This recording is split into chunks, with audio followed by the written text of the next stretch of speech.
जय Hind to all my respected aspirants on behalf of Vela classes में आप सभी का स्वागत करता हूं। जैसा कि आप जानते हैं, हम आपको एनसीईआरटी से संबंधित जो भी इम्पोर्टेंट जो सब्जेक्ट्स होते हैं वो आपको आपके साथ डिस्कस कर रहे हैं, और जिससे कि आपका फाउंडेशन स्ट्रांग बने, राइट, जिससे कि आप अच्छा मेंस लिख पाएं। तो कल की क्लास में हमने एनसीईआरटी के क्लास 9th का जो पॉलिटिकल चैप्टर 3 है उसका पहला पार्ट डिस्कस किया। आज हम इसी का सेकंड पार्ट डिस्कस करेंगे। तो आइए शुरू करते हैं।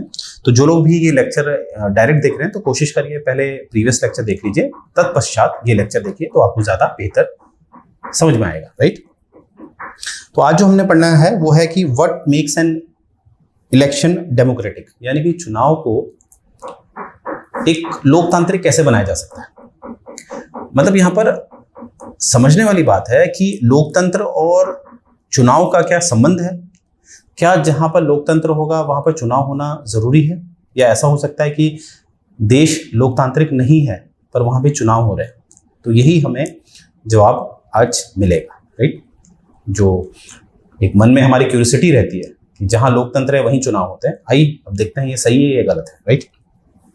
तो यहां पर है what makes an election democratic, ठीक है, यानी कि चुनाव को डेमोक्रेटिक कौन बनाता है। तो यहीं से हमें पता चल गया ये प्रश्न हमें क्या उत्तर दे रहा है। ये प्रश्न हमें उत्तर दे रहा है कि चाहे आपका देश लोकतांत्रिक है या नहीं है, चाहे आपका देश लोकतांत्रिक है या नहीं है, चुनाव होते हैं। अब यहां पर जो प्रश्न है वो है कि चुनाव किस तरह से लोकतांत्रिक तरीके से बनाया जा सकता है।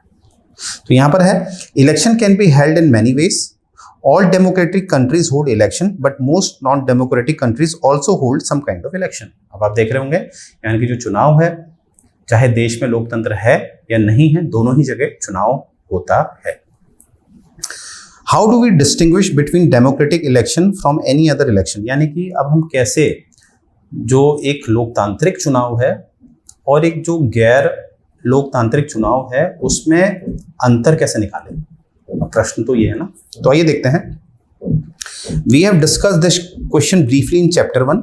हमने जो चैप्टर 1 पढ़ा था उसमें ऑलरेडी डिस्कस कर दिया है, ये हमारे राइटर साहब कह रहे हैं। We discuss many example of countries where election are held but they can't really be called democratic election. यानी कि जब हमने चैप्टर 1 पढ़ा था तो हमने देखा था बहुत सारे ऐसे देश थे जहां पर चुनाव तो होते हैं परंतु उसमें लोकतंत्र की जो विशेषताएं होती हैं वो नहीं दिखती है। अगर आप मेरा चैप्टर 1 याद रखेंगे तो वहाँ पर मैंने आपको बताया था, मैक्सिको बताया था।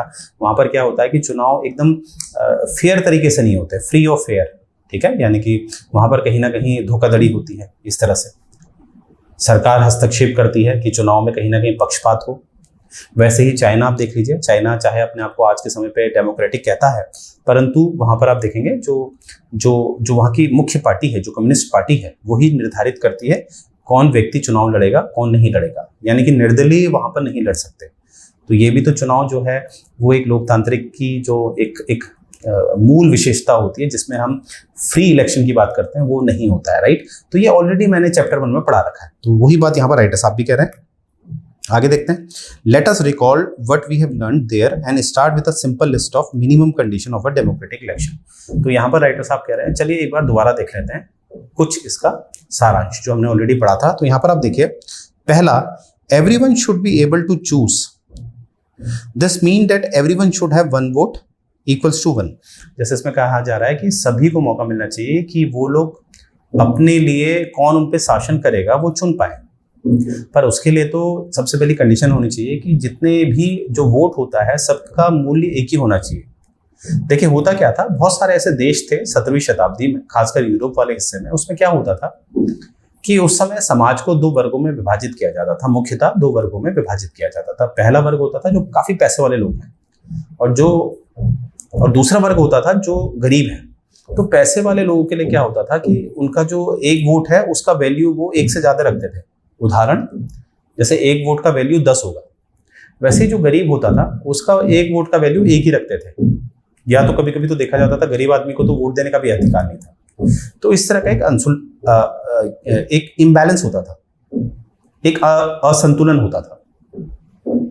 तो इसीलिए सबसे पहली जो बात है वो ये है कि अगर आप चुनाव कराते हैं तो सबसे पहली कंडीशन है कि जितने भी वोट हैं उन सब की वैल्यू एक ही होनी चाहिए, चाहे वो अमीर का वोट है या गरीब का वोट है, पहली बात। दूसरा, there should be something to choose from parties and candidate should be free to contest election. अब देखिए, अभी मैंने चाइना का आपको एग्जांपल दिया था। चाइना में क्या होता है, जो चाइना की जो एक कम्युनिस्ट आइडियोलॉजी है, उसकी वजह से क्या होता है कि वहां पर निर्दलीय आदमी जो है, जो किसी भी पार्टी से नहीं जुड़ना चाहता, अपने खुद विचार के दम पर चुनाव लड़ना चाहता है, वो चाइना में हमें नहीं दिखता है। परंतु क्या भारत में दिखता है? बिल्कुल दिखता है। इसीलिए आप देखिए, आज इसी वजह से जो दिग्गज पार्टियां हैं, जैसे कांग्रेस और बीजेपी के अलावा भी आज वर्तमान में हमें दिखता है, जैसे अगर मैं दिल्ली की बात करूं, दिल्ली विधानसभा की बात करूं, या मैं पंजाब की बात करूं, वहां पर हमें एक नई सरकार दिखती है, जो है आप।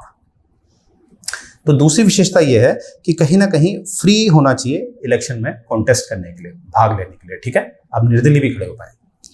नेक्स्ट, थर्ड क्या है, the choice should be offered at regular intervals, ठीक है। यानी कि ऐसा, देखिए, आपने कभी सोचा होगा कि हर 5 वर्ष में ही चुनाव क्यों होते हैं? मतलब ये, जैसे अमेरिका के हम राष्ट्रपति के चुनाव की बात करें तो वहां पर हर 4 वर्ष में चुनाव होते हैं। तो जैसे भारत ने 5 वर्ष ले रखा है। क्यों ले रखा है भारत ने 5 वर्ष? क्योंकि भारत ने ज्यादातर जो प्रथाएं हैं वो ब्रिटेन से ली हैं, क्योंकि ब्रिटेन ने हम पे लगभग 200 सालों तक शासन किया है। तो ब्रिटेन की प्रथा को ही हमने अपनाया है। तो ब्रिटेन में हमें 5 वर्ष का ये जो कार्यकाल होता है वो दिखता है, इसीलिए भारत में हमें 5 वर्ष का दिखता है। अब प्रश्न ये है कि ये अंतराल क्यों जरूरी है? अंतराल इसलिए जरूरी है कि जो लोग हैं, क्योंकि लोकतंत्र तो लोगों का तंत्र है, तो लोग जो है उनको मौका मिले कि वो अपनी जो चॉइस है उसको बदल पाए।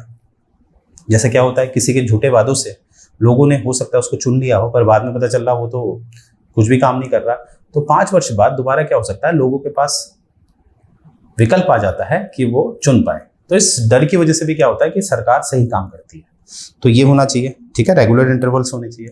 ऐसा नहीं कि एक बार चुनाव कराए फिर चुनाव हो ही नहीं रहे। जैसे एक बार आपने देखा था पाकिस्तान में हुआ था कि मिलिट्री के दम पे जो मुशर्रफ साहब थे उन्होंने कब्जा कर लिया था, ठीक है, लोकतंत्र को कहीं ना कहीं क्या कर दिया था, बिल्कुल खत्म कर दिया था, तानाशाही को जन्म दे दिया था, राइट। चौथा है आपका, candidate preferred by people should be elected. अब ये होना चाहिए जिस व्यक्ति को लोगों ने चुना है, ठीक है, निर्वाचित किया है, उसी व्यक्ति को मौका मिलना चाहिए वो पद ग्रहण करे, यानी कि संसद का भाग बने।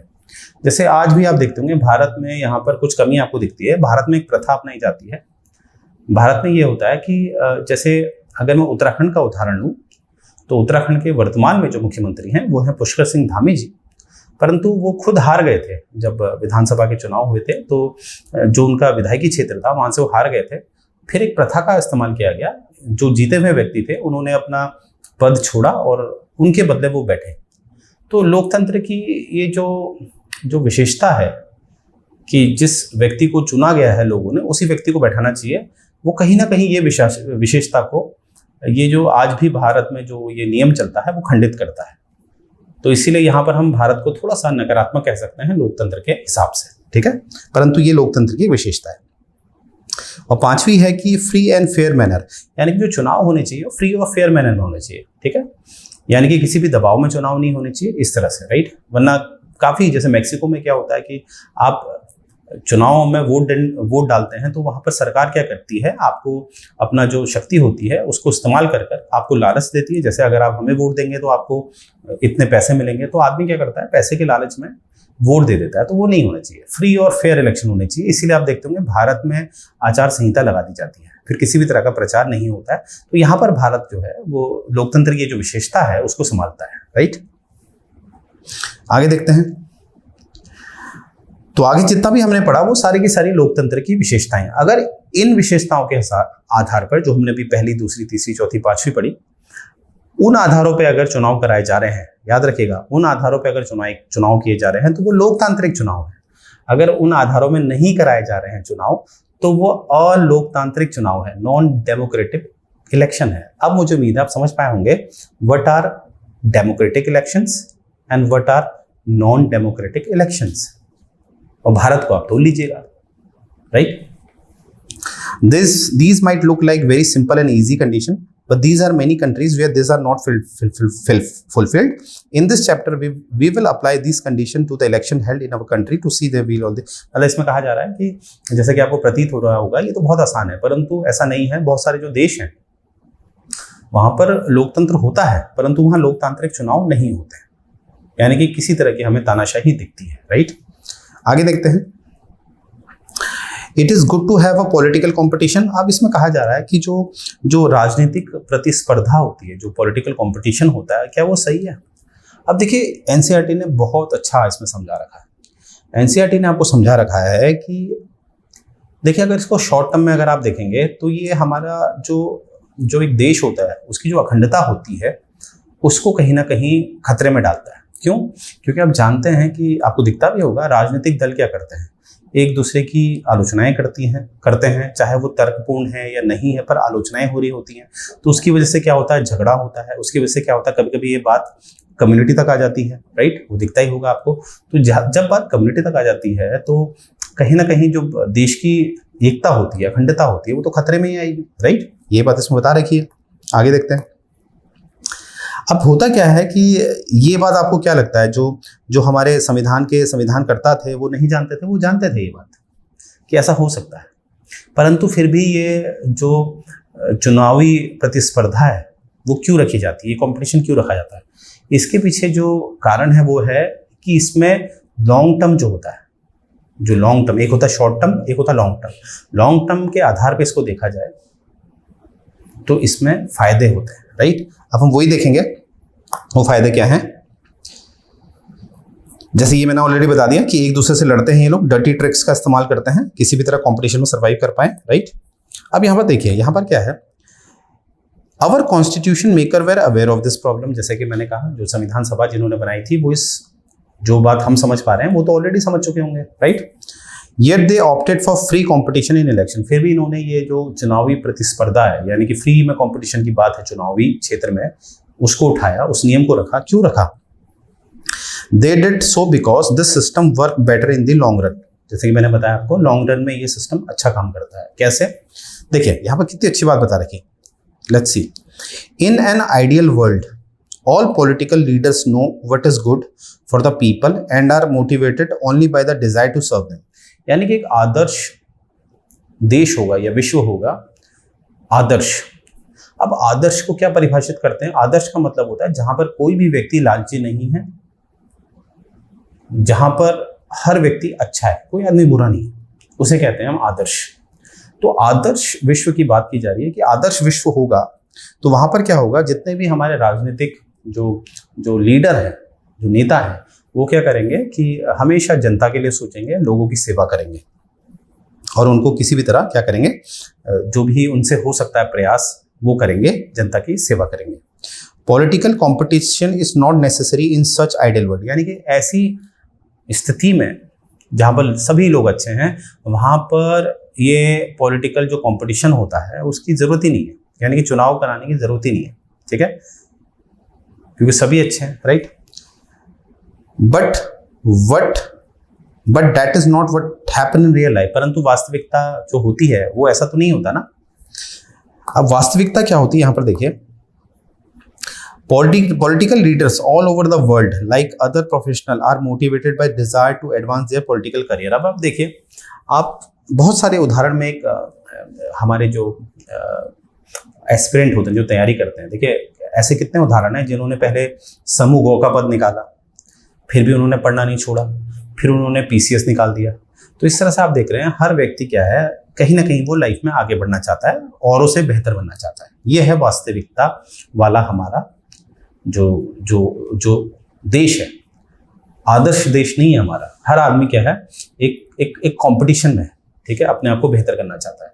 तो जब ऐसी स्थिति होती है तो यहाँ पर क्या है, आदमी के अंदर लालच भी आएगा। तो स्थिति ऐसी है, तो उस समय क्या होता है कि हम क्या करते हैं, अगर हमने एक आदमी को, मानते हैं चुनाव हम करा ही नहीं रहे, ओपन कंपटीशन हम करा ही नहीं रहे, तो होगा क्या कि वो आदमी आगे चल के सत्ता के लिए इतना लालची हो जाएगा कि वो अपना ही लालच के द्वारा क्या करेगा, अपने आप को हमेशा बेहतर सिद्ध करने की कोशिश करेगा, ठीक है, क्योंकि ये आदर्श विश्व तो है नहीं। यहाँ पर कोई भी अच्छा, बुरे भी हैं, अगर कुछ अच्छे भी हैं तो बुरे भी हैं, और जो अच्छे आते हैं बुरों की वजह से बुरे हो जाते हैं, राइट।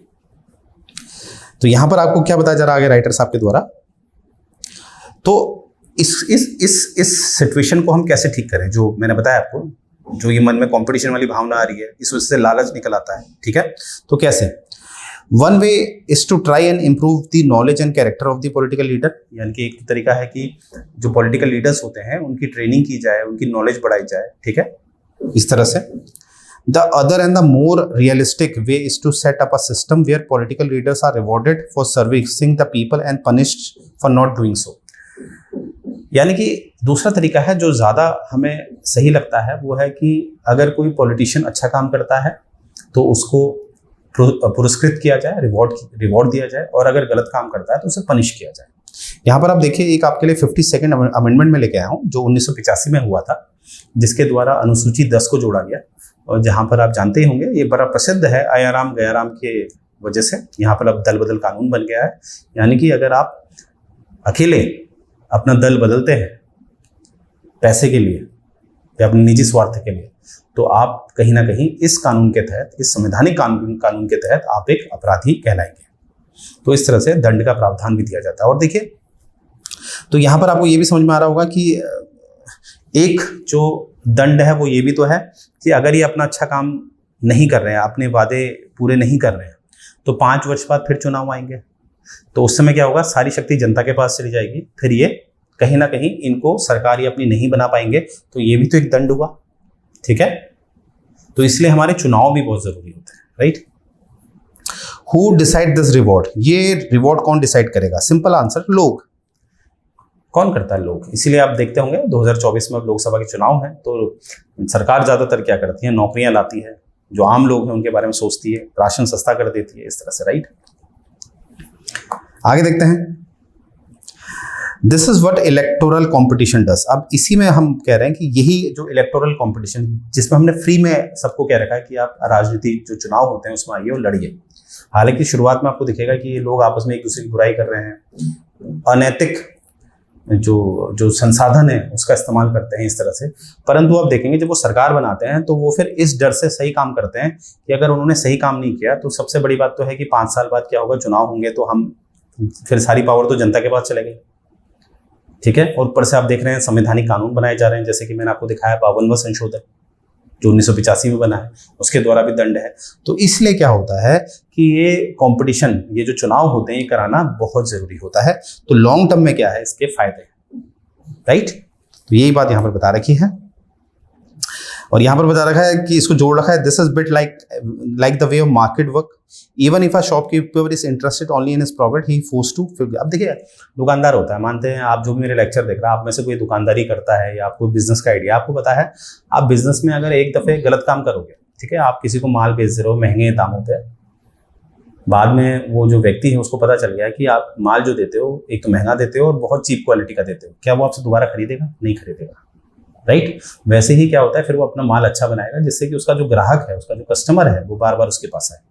तो यही सिद्धांत हमारा इसमें भी डाला जाता है। इसीलिए जैसे दुकान खोलने के लिए कोई भी दुकान खोल सकता है, परंतु उसे एक डर होता है, वैसे ही चुनाव में आप अपना राजनीतिक दल बना सकते हैं, निर्दलीय लड़ सकते हैं, कोई आपको रोकेगा नहीं, फ्री है राजनीति की, मार्केट भी फ्री है, परंतु डर भी है। डर यह है 5 वर्ष बाद दोबारा जनता पिक्चर में आएगी, और अब संवैधानिक रूप से भी कानून बने हैं जो आपको दंडित कर सकती है, राइट।